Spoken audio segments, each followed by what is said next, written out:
လာဝါတရဘူစက်စီရောက်ဝယ်မော်ဒယ်ကနေပြန်နေကြည့်လိုက်ပါတယ်ကျွန်တော်တို့တလောလုံးကရေဖွားတဲ့ဒီပေါင်းရှင်းတဲ့ဟာလေးတွေမေးတာလို့မျက်ပြက်ဆန်းတဲ့သွဲသုံးတဲ့ဟာလေးတွေမေးတာလို့နော်ကျွန်တော်တို့ပစ္စည်းရောက်လာပြီနော်ဒီမှာနော်ဒီကောင်လေးကကျတော့ပေါင်းရှင်းလို့လည်းရတယ်ဒါလေးနဲ့ပေါင်းရှင်းလို့လည်းရတယ်ကျွန်တော်ဓာတ်နဲ့ညှက်ပြီးတော့သုံးလဲရတယ်ဗျာဓာတ်အောက်ကနေပြီးတော့ညှက်ကြိတဲ့ခါကြောက်လို့ရှိရင်ကျွန်တော်တို့တွေကဘေးမှာရှိတဲ့ခြုံတွေကိုဒီကောင်ကကဲပြီးဓာတ်မှလည်းညှိတဲ့ဓာတ်မှလည်းညှိခဲ့တယ်ဆိုလို့ရှိရင်အဲ့ဒါတွေကိုပြတ်ဖယ်ပြီးတဲ့ပုံစံမျိုးသုံးလို့ရတယ်နော်ဒီကောင်လေးဖြစ်ပါတယ်ကျွန်တော်တို့ဒီမှာပစ္စည်းကရှိပါတယ်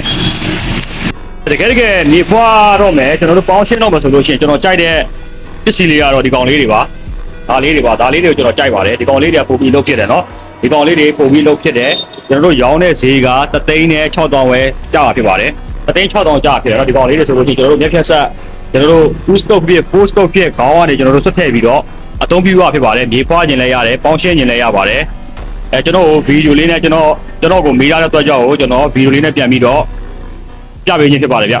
ဗီဒီယိုလေးကိုဆုံးဖြတ်ရှုပေးဖို့တော့ကွန်ပျူတာရက်ခါရပါတယ်